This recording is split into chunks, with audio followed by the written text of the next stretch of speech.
আসসালামু আলাইকুম। সবার আগে বাছাই করা 10টি আন্তর্জাতিক খবর জানিয়ে দেব। প্রথমেই থাকছে শিরোনাম। তবে তার আগে অনুরোধ থাকবে ভিডিওটিতে একটি লাইক দিবেন।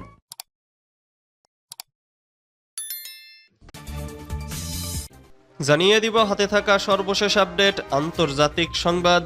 প্রথমেই সংবাদ শিরোনাম, ইসরায়েলি জাহাজে ফের হামলার হুমকি হুথিদের। এরপর জানিয়ে দিব আন্তর্জাতিক সম্প্রদায়ের গাজা পুনর্গঠনের দায়িত্ব নেওয়া উচিত বলেছেন এরদোয়ান। এদিকে পরমাণু ইস্যুতে বৈঠকে বসেছে চীন, ইরান ও রাশিয়া।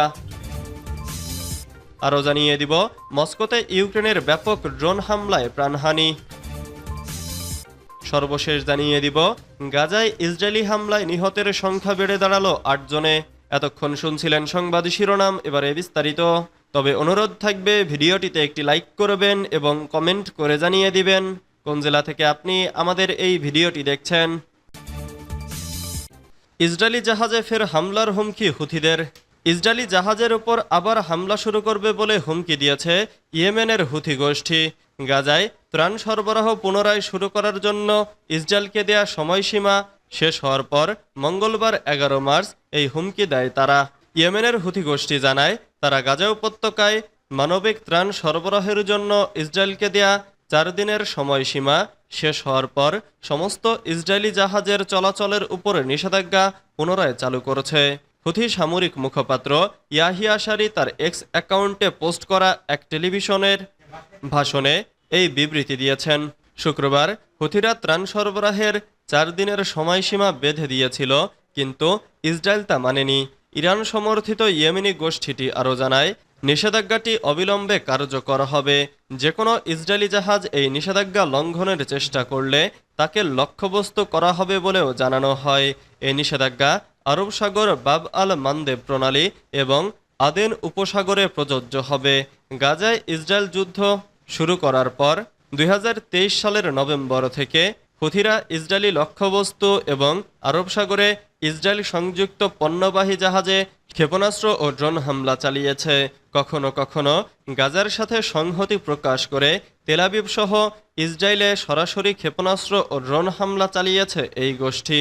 1 মার্চ গাজায় 42 দিনের যুদ্ধবিরতির প্রথম পর্যায়ের সমাপ্তির পর এই হুমকি দিল হুথিরা।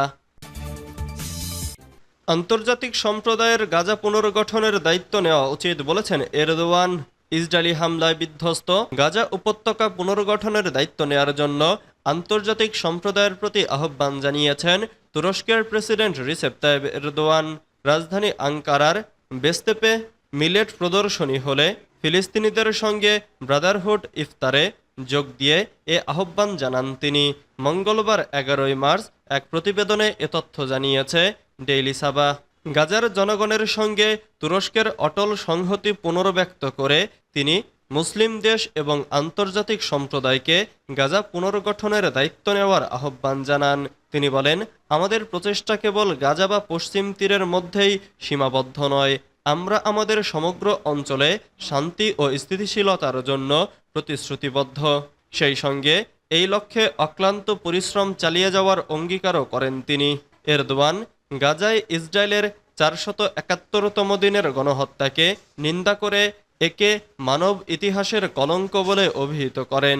তিনি বলেন, 61,000-এর বেশি ফিলিস্তিনিকে হত্যা করা হয়েছে, যার মধ্যে 200 জনেরও বেশি সাংবাদিক এবং 330 জনেরও বেশি স্বাস্থ্যসেবা কর্মীও রয়েছেন, যাদের ইসরায়েলি বাহিনী ইচ্ছাকৃতভাবে লক্ষ্যবস্তুতে পরিণত করেছেন। তিনি আন্তর্জাতিক সম্প্রদায়কে দায়িত্ব নিতে এবং গাজার দুর্দশা বন্ধ করার জন্য দৃঢ়ভাবে পদক্ষেপ নেওয়ার আহ্বান জানান। তুরস্কের প্রেসিডেন্ট জোর দিয়ে বলেন, তুরস্ক গাজাকে সমর্থন করার জন্য সব উপলব্ধ সম্পদ একত্রিত করেছেন। আমরা প্রতিটি আন্তর্জাতিক প্ল্যাটফর্মে নিপীড়িত ফিলিস্তিনিদের কণ্ঠস্বর হয়েছি। তিনি আরও 9টি দেশকে ফিলিস্তিনকে স্বীকৃতি দিতে উৎসাহিত করার ক্ষেত্রে তুরস্কের ভূমিকা তুলে ধরেন। তিনি এ সময় আরও বলেন, আঙ্কারা ইসরায়েলের বিরুদ্ধে গণহত্যার মামলায় যোগদান, 1 লাখ টন মানবিক সহায়তা প্রদান এবং ইসরায়েলের সঙ্গে বাণিজ্য সম্পূর্ণভাবে বন্ধ করার মতো দৃঢ় পদক্ষেপও নিয়েছে। পরমাণু ইস্যুতে বৈঠকে বসছে চীন, ইরান ও রাশিয়া। পারমাণবিক ইস্যুতে আগামী 14 মার্চে বেইজিংয়ে রাশিয়া, চীন ও ইরানের মধ্যে বৈঠক অনুষ্ঠিত হবে। বুধবার 12 মার্চ চীনের পররাষ্ট্র মন্ত্রণালয়ের একজন মুখপাত্র এ ঘোষণা দেন। এক প্রতিবেদনে এ তথ্য জানিয়েছে চীনা সংবাদ সংস্থা সিনহুয়া। চীনের পররাষ্ট্র মন্ত্রণালয় ঘোষণা দিয়েছে, তেহরানের পারমাণবিক ইস্যুতে চীন, রাশিয়া এবং ইরানের মধ্যে 14 মার্চ বেইজিংয়ের বৈঠক অনুষ্ঠিত হবে।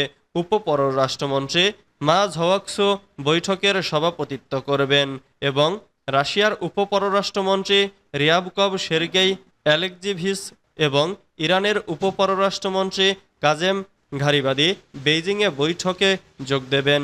মুখপাত্র আরও জানিয়েছেন, তিন পক্ষ ইরানের পারমাণবিক ইস্যু এবং পারস্পরিক স্বার্থের অন্যান্য বিষয় নিয়ে মতবিনিময় করবে। সম্প্রতি ইরান, রাশিয়া এবং চীন দক্ষিণ পূর্ব ইরানের চাবাহার বন্দরের কাছে জলসীমায় একটি যৌথ নৌমহড়া করেছে।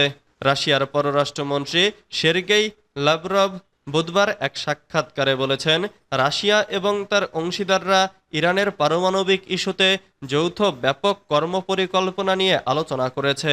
ট্রাম্প প্রশাসনের প্রথম মেয়াদে আমেরিকানরা যে মূল পরিকল্পনা থেকে সরে এসেছিল, আমরা তা পুনরুদ্ধারের পক্ষে। ইউরোপীয় পক্ষ থেকে কেউ কেউ যোগাযোগ করেছে।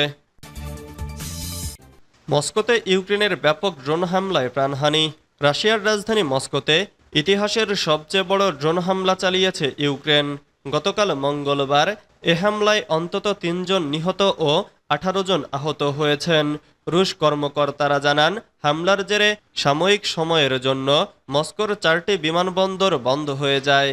এমন এক সময় এ হামলা হলো যখন 3 বছরের যুদ্ধবসানে যুদ্ধবিরতি ও খনিজ সম্পদ নিয়ে সমঝোতায় পৌঁছাতে সৌদি আরবের জেদ্দায় আলোচনায় বসেছে যুক্তরাষ্ট্র ও ইউক্রেন। রুশ প্রতিরক্ষা মন্ত্রণালয়ের বরাত দিয়ে গতকাল মঙ্গলবার রয়টার্স জানায়, 337টি ড্রোন দিয়ে রাশিয়া জুড়ে এ হামলা চালানো হয়েছে। এর মধ্যে মস্কো অঞ্চল টার্গেট করে 91টি এসব ড্রোন ভূপাতিত করা হয়েছে। রুশ বাহিনী পশ্চিম রাশিয়ার কুরস্ক অঞ্চলে ইউক্রেনের হাজার হাজার সেনাকে ঘিরে ফেলার চেষ্টার সময় গতকাল ভোরের দিকে এ হামলা ঘটে। গাজায় ইসরায়েলি হামলায় নিহতের সংখ্যা বেড়ে দাঁড়ালো 8 জনে। গত 24 ঘন্টা ধরে গাজায় ইহুদিবাদী ইসরায়েলের বর্বর সেনাবাহিনী দফায় দফায় যুদ্ধবিরতি লঙ্ঘন করেছে এবং কমপক্ষে 8 ফিলিস্তিনিকে শহীদ করেছে। আল জাজিরার তথ্য অনুসারে গাজা শহরের দক্ষিণ পূর্বে নেটজারেম করিডোরের কাছে ইসরায়েলি বাহিনীর ড্রোন হামলায় কমপক্ষে 6 ফিলিস্তিনি শহীদ হয়েছেন। এছাড়া রাফা শহরের পূর্বে আশাউকা শহরে ইসরায়েলি ড্রোন হামলায় একজন ফিলিস্তিনি নারী শহীদ হন।